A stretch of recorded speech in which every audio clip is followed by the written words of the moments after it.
Deus está em todas as circunstâncias. Não há nada que ajude tanto o cristão a suportar as provas que encontra em seu caminho do que o hábito de ver Deus em todas as circunstâncias. Não há circunstância, por mais trivial ou comum que seja, que não possa ser considerada como um mensageiro de Deus. Se apenas o ouvido tiver sido circuncidado para ouvir e a mente for espiritual para entender a mensagem. Se perdermos de vista essa valiosa verdade, a vida, em inúmeras ocasiões, não será mais do que maçante monotonia, não nos apresentando nada além de circunstâncias ordinárias comuns. Por outro lado, se pudermos lembrar, à medida que começamos cada novo dia, que a mão de nosso Pai pode ser identificada em cada cena, se pudermos ver, tanto na menor como na mais pesada circunstância, um pouco da presença divina, quão significativa não se tornará a história de cada um de nossos dias. O livro de Jonas ilustra essa verdade de forma marcante. Ali aprendemos aquilo que tanto precisamos lembrar. Não há nada comum nem normal para o cristão. Tudo é extraordinário. As coisas mais comuns, a mais simples circunstância ocorrida, revelam na história de Jonas as evidências da intervenção especial.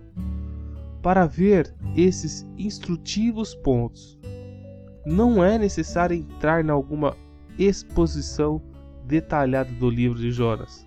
Precisamos apenas de uma expressão que sempre de novo aparece, ou seja, o Senhor preparou. No capítulo 1, o Senhor enviou um forte vento ao mar.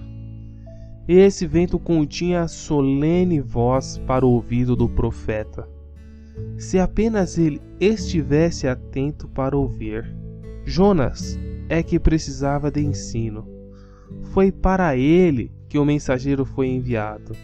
Os pobres marinheiros pagãos, sem dúvida, já haviam muitas vezes se deparado com uma tempestade. Para eles, isso não era nada novo, nada especial, nada mais que a sorte comum dos homens do mar. Contudo, era especial e extraordinário para um indivíduo a bordo. Embora esse estivesse adormecido no porão do navio, em vão tentaram os marinheiros reagir à tormenta. Nada ajudaria enquanto a mensagem do Senhor não tivesse alcançado o ouvido daquele para quem ela havia sido enviada. Seguindo Jonas um pouquinho mais, percebemos outra ocasião em que podemos identificar Deus em todas as circunstâncias. Ele é levado a novas circunstâncias, contudo não está além do alcance dos mensageiros de Deus. O cristão não pode nunca se encontrar numa posição em que a voz do seu pai não possa lhe alcançar o ouvido, ou em que a mão do seu pai não possa alcançar sua situação, porque tanto sua voz pode ser ouvida como sua mão pode ser vista em qualquer lugar. Dessa forma, quando Jonas foi lançado para dentro do mar, deparou o Senhor um grande peixe para que tragasse a Jonas. Aqui também vemos que não há nada comum para o Filho de Deus. Um grande peixe não era nada incomum. Há muitos deles no mar. Contudo, o Senhor preparou um para Jonas, de forma que ele fosse o mensageiro de Deus para a sua alma. Novamente, no capítulo 4, encontramos o profeta assentado no lado oriental da cidade de Nínive. num impaciente mau humor, aborrecido porque a cidade não havia sido subvertida, implorando que o Senhor lhe tire a vida.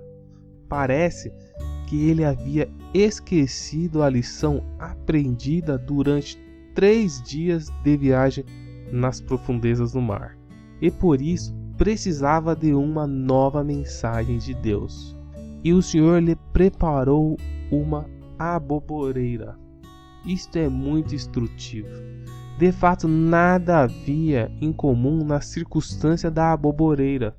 Outros homens, de certo, vinham milhares delas, e, além do mais, possivelmente assentavam junto à sua sombra, e nada vinha de extraordinário nelas.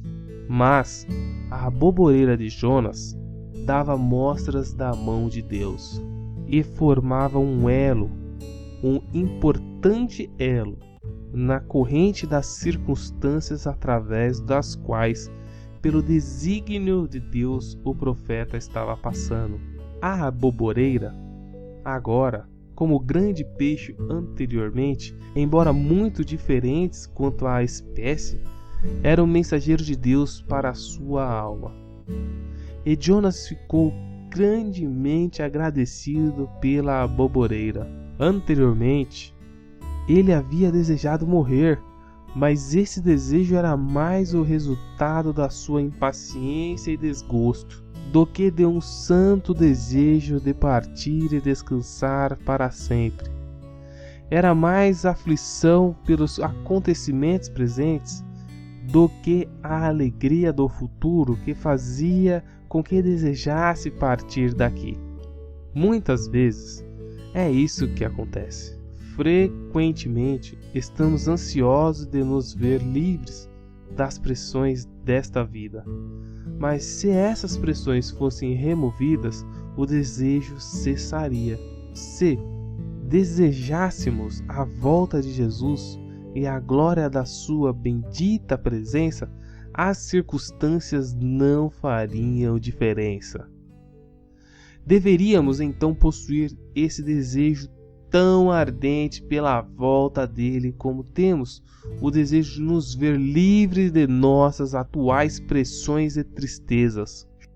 Jonas, enquanto estava assentado junto à sombra da aboboreira, não pensava em partir, e o próprio fato de estar grandemente agradecido pela aboboreira provou o quanto ele precisava dessa mensagem especial do Senhor.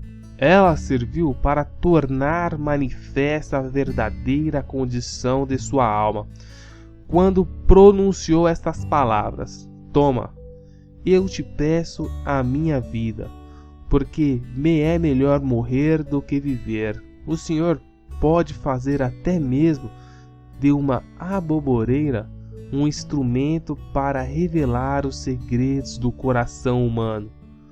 Com toda a verdade, o cristão pode dizer: Deus está em todas as circunstâncias. A tempestade ruge e a voz de Deus se ouve. Uma aboboreira brota em silêncio, e nisso se vê a mão de Deus. Contudo, a aboboreira era um mero elo da corrente, porque o Senhor preparou um verme, e esse verme, insignificante como era, quando visto como um instrumento, era contudo agente divino tanto quanto o forte vento ou o grande peixe. Um verme, quando usado por Deus, pode fazer maravilhas. Ele murchou a aboboreira de Jonas, e ele lhe ensinou, da mesma forma que ensina a nós, uma solene lição. De fato, ele era apenas um agente insignificante, cuja eficácia dependia da sua cooperação com outros. Mas isso meramente ilustra mais ainda a grandeza da mente de nosso Pai. Ele pode preparar um verme, e ele pode preparar um ardente vento oriental, e fazer com que ambos, embora tão diferentes um do outro, se tornem favoráveis a seus grandes desígnios. Em suma, a mente espiritual vê Deus em todas as circunstâncias. O verme, a baleia e a tempestade, todos são instrumentos na sua mão, tanto os mais insignificantes como os mais esplêndidos agentes. Todos promovem a sua vontade. O vento oriental não teria sido eficiente, mesmo sendo tão ardente, se antes o verme não tivesse executado o trabalho para o qual foi designado. Quão impressionante é isso tudo! Quem é que pensaria que um verme e um vento oriental poderia ser ambos coagentes na execução de um trabalho de Deus? Contudo, foi isso que aconteceu. Grande e pequeno são termos usados pelos homens. Eles não podem ser usados com referência a Ele, que se inclina para ver o que se passa no céu, bem como o que se passa sobre a terra. Todas essas coisas são iguais para Ele, que está assentado sobre a redondeza da terra. Jeová pode contar o número das estrelas, e enquanto ele o faz, sabe exatamente o que acontece com uma pequenina ave que está sendo abatida. Ele pode fazer do redemoinho a sua carruagem e de um coração quebrantado a sua morada. Para Deus, nada é grande ou pequeno. Por isso, o crente não deve considerar nada comum ou ordinário, porque Deus está em todas as circunstâncias. De fato, o cristão deveria passar pelas mesmas circunstâncias, enfrentar as mesmas provas, deparar-se com os mesmos contratempos que os outros homens. Mas ele não precisa enfrentá-los do mesmo jeito deles, nem deve interpretá-los segundo o mesmo princípio, nem devem essas circunstâncias trazer ao seu ouvido o mesmo tipo de relatório ou impressão. Ele deve ouvir a voz de Deus e deve prestar atenção à sua mensagem, tanto na mais simples como na mais extraordinária ocorrência do dia. A desobediência de uma criança, ou a perda de um patrimônio, ou o desvio moral de um empregado, ou a morte de um amigo, tudo deveria ser olhado como mensageiros divinos à sua alma. Assim também, quando olhamos à nossa volta no mundo, Deus está em tudo. Tronos caindo, impérios desmoronando, fome, pestilência e cada evento que ocorre entre as nações, tudo exibe traços da mão de Deus e articula uma voz para o ouvido humano.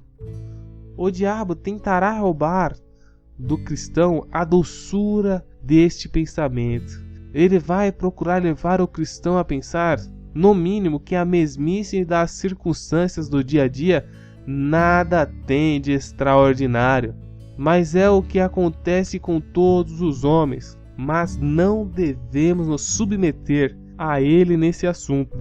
Devemos iniciar as nossas manhãs com essa verdade vivamente impressa em nossa mente.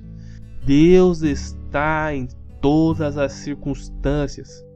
O sol que corre os céus em brilhante esplendor e o verme que se arrasta pelo caminho foram ambos preparados por Deus e, mais ainda, podem ambos juntamente cooperar no desenrolar dos seus insondáveis desígnios. Gostaria de mencionar, por fim, que o único que andou constantemente à luz desta preciosa e importante verdade foi o nosso bendito Mestre. Ele viu a mão do Mestre e ouviu a voz do Pai em todas as circunstâncias. Isso transparece de forma especial nos seus momentos de mais profundo sofrimento. Ele se expressou no jardim do Getsemane com estas notáveis palavras: não beberei, porventura, o cálice que o Pai me deu? Desta forma, reconhecendo plenamente que Deus está em todas as circunstâncias. Visite acervodigitalcristão.com.br